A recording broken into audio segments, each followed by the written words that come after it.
இது மகிமை நேரம்.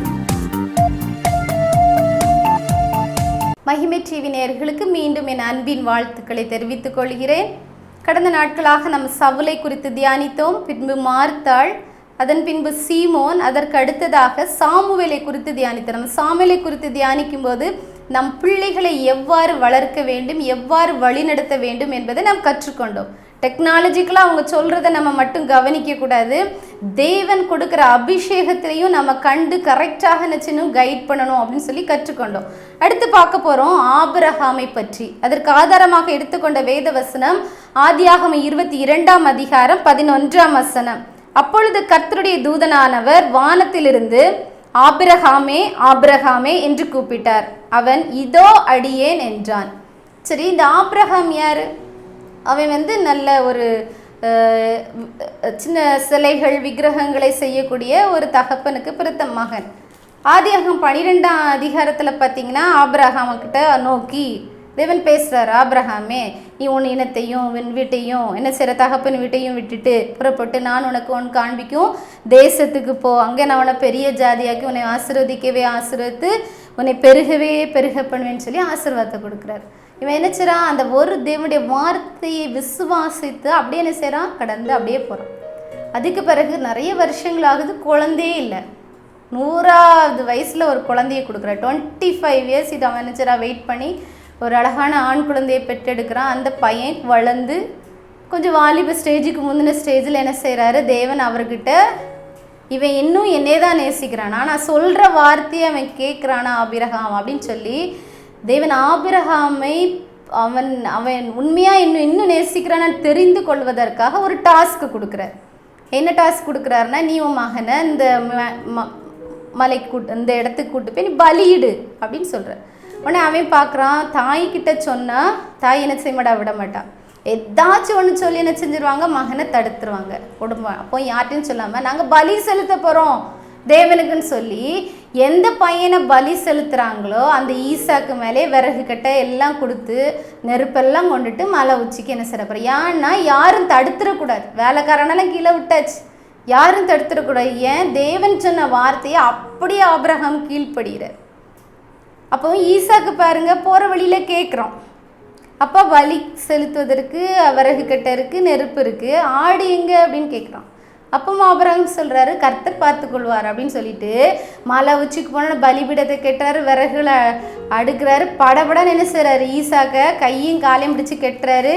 கெட்டிட்டு என்ன செய்கிறாரு அப்படின்னா அவனை அந்த பலிபீடத்துக்கு மேலே கிடத்தி அப்படியே கத்திய ஓங்க என்ன செய்கிறாரு? தன் பையனை பலியிடுவதற்கு போகும்போது அந்த வானம் பரலோகமே பதறி அலறி சொன்ன சத்தம் தான் என்னது? பிள்ளையாண்டா நீ சொல்கிறது ஆபிரகாமே ஆபிரகாமே அப்படின்னு சொல்லுது.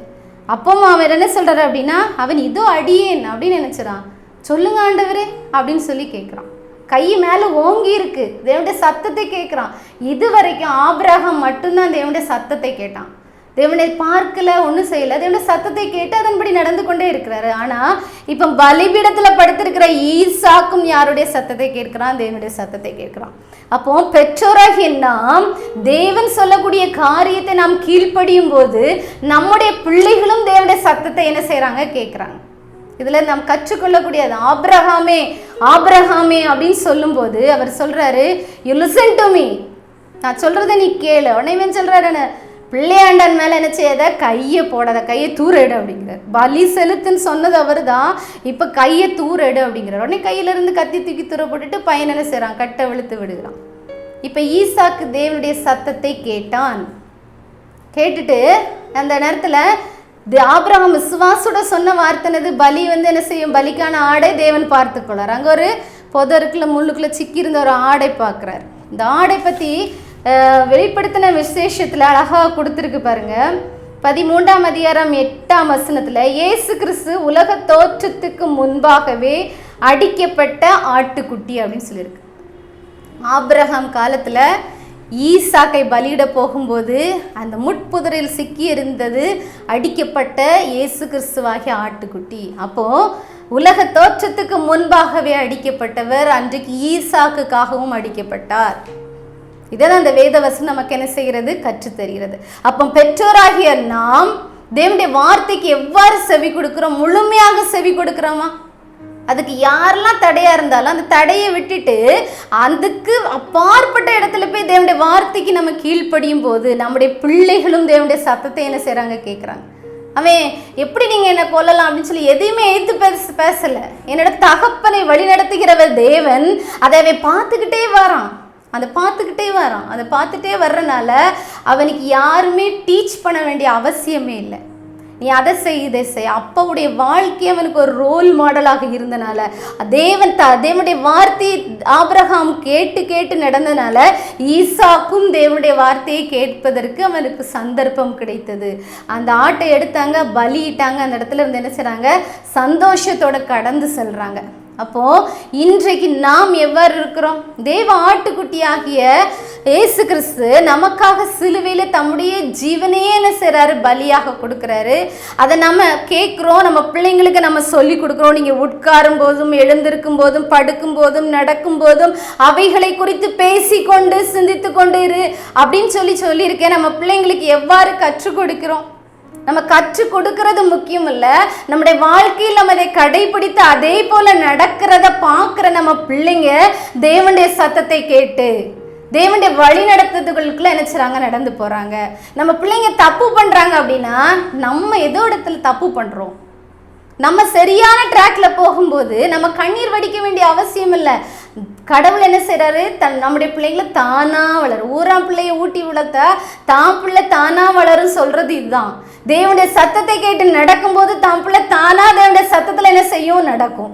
அப்போ நாம் தேவனுடைய வார்த்தையை கேட்டு நடக்கும்போது அவர் நமக்காக மரித்தார், நம்முடைய பாடுகளுக்காக, நம்முடைய அக்கிரமங்களை சுமந்தார், முள்முடி சூட்டப்பட்டார். நம்ம தவறான காரியங்களை பார்க்கக்கூடாது, தவறான காரியங்களை பேசக்கூடாது, தவறான இடங்களுக்கு செல்லக்கூடாது, தவறான காரியங்களை கையினால் செய்யப்படக்கூடாது. அதனால கரங்களில் காயங்கள் ஏற்பட்டது, அவருக்கு கால்களில் காயங்கள் ஏற்பட்டது, அவர் தன் முதுகில் நினைச்ச உளப்பட்ட நிலம் போல இருந்தார் அப்படின்னு சொல்லி நம்முடைய வாழ்க்கையை தேவனுக்கு நேராக நடத்தும் போது இதை பார்த்து கொண்டு இருக்கிற நம்ம பிள்ளைங்களை தேவன் கூடணும் அவசியம் கிடையாது. பெற்றோர் தேவனுடைய சத்தத்தை கேட்டு நடக்கும்போது, அவருடைய சித்தத்தை செய்யும் போது அந்த ஈசாக்கு என்ன செய்தான், தேவனுடைய சத்தத்தை கேட்டான். அவருடைய வாழ்க்கை மிகவும் ஆசீர்வாதமாக இருந்தது.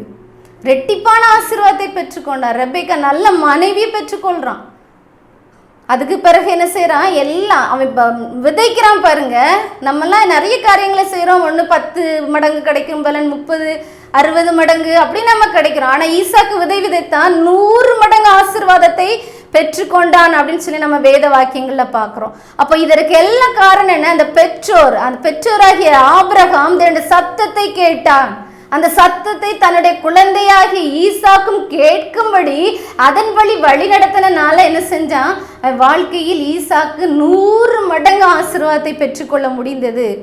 இன்றைக்கு பெற்றோராகிய உங்களை தேவன் கூப்பிடுகிறாரா? எந்த விசேஷத்திற்காக, எந்த காரியத்திற்காக உங்களை கூப்பிடுகிறார், அவசரமாக கூப்பிடுகிறார் என்பதை நம்ம தியானித்து பார்க்க வேண்டும். என்ன தேவன் கூப்பிட்டுட்டாரு, எதுக்கு கூப்பிட்டாரு, என்ன காரியத்துக்காக கூப்பிட்டாரு, என்ன காரியத்தை நம்ம இடத்துல எதிர்பார்க்கிறாரு அப்படி நம்ம யோசிக்கிற. தேவன் என்ன கூப்பிட்டுட்டாரு, நான் அந்தால ஊழியத்துக்கு கிளம்புறேன், பாதி பேர் கிளம்பி என்ன காரியத்துக்காக தேவன் உங்களை அழைத்தார் என்பதை நாம் தேவனுடைய சமூகத்தில் அமர்ந்திருக்கும் போது நாம் நிறைய காரியங்களை கற்றுக்கொள்ள முடியாது. அது நம்ம குடும்பத்திற்காகவா, இல்லை உங்களுடைய ஊழியத்தின் காரியமாகவா, அல்லனா சாத்தா நம்மளை புடைக்கிறதுக்கு பெர்மிஷன் கேட்டிருப்போம், அல்லது தப்பித்து கொள்ளவா, இந்த தேவனுடைய பாதத்தில் மார்த்தாளை போல அமர்ந்திருக்கோம். மார்த்தாளை நீ அமர்ந்திருக்க வேண்டும் கற்றுக்கொள்வதற்காகவா, எதற்காக தேவன் நம்மை அழைக்கிறார் என்பதை நாம் கண்டு கொள்ள வேண்டும். அப்படி கண்டு கொள்ள முடியாத பட்சத்தில் தேவனுடைய பாதத்தில் அமர்ந்திருக்கும் போது தேவன் நம்மளை வழிநடத்த வல்லவராக இருக்கிறார். ஒரு நிமிட கண்களை மூடி ஜெபிப்போமா? அன்புள்ள தகப்பனே, இந்த அருமையான வேலைக்காக நன்றியோடு துதிக்கிறோம், விசுவாசிக்கிறோம். நீங்கள் ஆபிரகாமை பல முறை கூப்பிட்டு வழி நடத்திருக்கீங்க ராஜா. ஆனால் இந்த முறை நீங்கள் கூப்பிடும்போது அந்த ஈசாக்கையும் உடைய வழிபடுத்தினீர், உமக்கு நன்றி செலுத்துகிறோம். அதே போல் பெற்றோராகி நீங்கள் எங்களை அழைக்கும் போது அது எந்த காரணத்துக்காக நீங்கள் அழைக்கிறீர் என்பதை நாங்கள் புரிந்து கொள்ள எங்களுக்கு ஞானத்தின் ஆவியினை தரும்படிக்காய் ஜெபிக்கிறோம். எங்களுடைய கண்கள், குருட்டாட்டம் பிடித்த கண்கள் அப்பா, காதுகள் அடைக்கப்பட்டிருக்கிற செவிகள் திறக்கப்படும்படிக்காய் ஜெபிக்கிறோம். அந்த மந்த நிலைகள் மாறி தகப்பனே தேவன் எங்கள் வாழ்க்கையில், எங்கள் குடும்பத்தில், எங்கள் பிள்ளைகளுக்கு வைத்திருக்கிற திட்டத்தை இயேசுவே தகப்பனே, நாங்கள் புரிந்து கொண்டு அதன்படி எங்கள் பிள்ளைகளை நாங்கள் வளர்த்து எங்கள் பிள்ளைகள் 100 மடங்கு பலனை இந்த அப்பா பூமியிலும் பரலோகத்திலும் அனுபவித்துக் கொள்ள அப்பா எங்களை நீர் வழிநடத்தும்படிக்காக ஜெபிக்கிறோம். இன்னும் எங்களோடு நீங்கள் பேசினீங்க, அதுக்காக நன்றி செலுத்துகிறோம். அப்பா எங்கள் பிள்ளைகளை வழிநடத்த கற்றுத்தருறீங்க, அதுக்காக நன்றி செலுத்துகிறோம். எல்லா துதி கன மகிமை உமக்கே செலுத்துகிறோம். இப்போ இயேசு கிறிஸ்துவின் ஜெபிக்கிறோம் எங்கள் ஜீவன நல்ல பிதாவே, ஆமேன்.